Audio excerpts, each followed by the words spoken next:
Bonjour, je vous présente mon travail intitulé Place de l'exploration de l'expression de TCR alpha-bêta.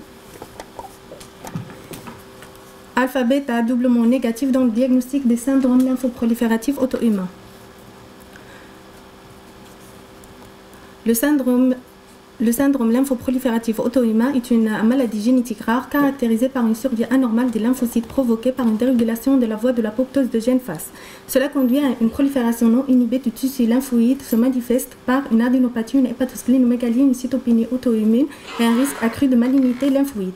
Le but de notre travail est d'évaluer la place de l'exploration des lymphocytes doublement négatifs dans le diagnostic de l'ALPS. Il s'agit d'une étude rétrospective réalisée au sein du laboratoire de l'hôpital Cheikh Khalifa Ibn Zayed de Casablanca sur une durée de 2 ans, portant sur 22 patients chez qui le diagnostic de ALPS a été suspecté, dont l'âge varie de 8 mois à 21 ans. Ces patients, ils provenaient de l'unité de l'immunité clinique de l'hôpital Abdrahim Harouchi de CHU Ibn Rushd. L'évaluation de taux des lymphocytes doublement négatifs porteurs de TCR alpha-bêta a été réalisée par cytométrie en flux et seuls les patients ayant des lymphocytes doublement négatifs supérieurs à 2,5 a été inclus dans l'étude. Nos résultats seront interprétés selon la révision des critères diagnostiques définis par la National Institute of Health en 2009 qui comprend des critères requis qui sont lymphoprolifération chronique non maligne non infectieuse ou splénomégalie ou les deux, un taux des lymphocytes doublement négatif qui est supérieur à 2,5 avec un taux de lymphocytes normal ou élevé. Des critères primaires accessoires qui sont les systèmes d'apoptose lymphocytaire qui est défectueux et mutation somatique ou germinale du gène FAS ou FAS ligand ou au niveau du caspase-10. Des critères accessoires secondaires qui sont l'élévation de taux plasmatique de phase ligand, l'interleukine 10, la vitamine B12 et l'interleukine 18.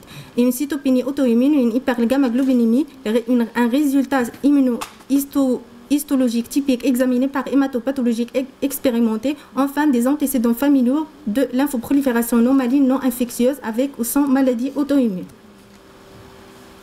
22 patients de sexe ratio de 2,6 et un âge médian de 7 ont été suspectés avoir un syndrome lymphoprolifératif auto-humain. Cliniquement, tous les patients ont présenté des polyadénopathies, des hépatosplénomégalies et une pancytopénie. Le typage lymphocytaire a montré qu'un seul patient de sexe masculin âgé de 3 ans avait un pourcentage des lymphocytes doublement négatif qui est égal à 4,4%. Le dosage de la vitamine B12 a révélé un taux qui est supérieur à 2000 picogrammes par ml. L'association de ces signes cliniques et biologiques ont permis de retenir le diagnostic d'un syndrome lymphoprolifératif auto-humain. Ce tableau, on montre une comparaison entre notre étude et une autre étude qui a été réalisée par Bénédicte Neven à l'hôpital Necker en France en 2017. Dans notre série, on avait un seul patient qui était confirmé atteint d'un syndrome lymphoprolifératif auto-humain avec un âge de 3 ans. Le début de symptomatologie était à l'âge de 2 ans. Elle présentait des manifestations cliniques qui sont des polyadénopathies, splénomégalie et purpura thrombopénique auto-immune. Le taux de lymphocytes doublement négatif était de 4,4 et la vitamine comme on a dit, elle a été supérieure à 2000 picogrammes par ml. Les anomalies génétiques ne ont été pas réalisées. Par contre, l'étude en France qui a inclus 90 patients, 63 patients a été confirmé qu'il avait un syndrome lymphoprolifératif auto-humain avec un âge médian de 37,5. Le diagnostic a été fait à l'âge de 3 ans. Le sexe ratio était de 2 ans. Ces patients ils présentaient des lymphoprolifération, splénomégalie, hépatomégalie et lymphoadénopathie.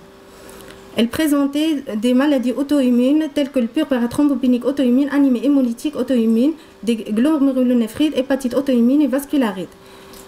Chez ces patients, elles ont trouvé un taux de lymphocytes T doublement négatif qui est supérieur à 2,5, un taux élevé de l'interleukine 10, vitamine B12 et un taux de plasmatique de phase ligand élevé. Chez tous ces patients, ont été bénéficiés d'une recherche des anomalies génétiques, la présence de mutations somatiques et germinales au niveau de gènes FAS, aussi la présence chez certains patients, on observait une combinaison, la présence de 2 gènes au niveau de gènes FAS et le FAS ligand. La recherche de ces mutations constitue un critère primaire pour poser le diagnostic et permet aussi de classer le syndrome en 6 classes en fonction de la nature somatique ou germinale de la mutation et son emplacement. Le syndrome lymphoprolifératif auto-humain est classé en 6 classes. On a le type 0 qui est caractérisé par une mutation homozygote germinale au niveau de face. Le type 1A caractérisé par une mutation hétérozygote germinale dans le gène FAS qui constitue 65 à 70% des syndromes lymphoprolifératifs auto-humains. Le type 1M qui est caractérisé par la présence de mutations somatiques dans le gène FAS. Le type 1B par une mutation somatique dans le gène qui permet l'expression du FAS ligand. Le type 2, caractérisé par une mutation germinale au niveau du gène responsable de l'expression de la molécule caspase-10. Et le type 3, chez qui aucune mutation n'a été identifiée. En conclusion, on dit que le diagnostic de syndrome lymphoprolifératif auto-humain repose sur des données cliniques, biologiques et génétiques. Le diagnostic définitif est établi par la présence de critères diagnostiques obligatoires, à savoir la lymphoprolifération, la lymphoadénopathie chronique, non maligne et non infectieuse, une splénomégalie, un taux élevé de taux de lymphocytes doublement négatif à TCR alpha-bêta, combiné à un critère primaire accessoire incluant un trouble de l'apoptose lymphocytaire et des mutations germinales ou somatiques au niveau des gènes FAS, le FAS ligand et au niveau des gènes caspase-10. Et merci pour votre attention. Merci.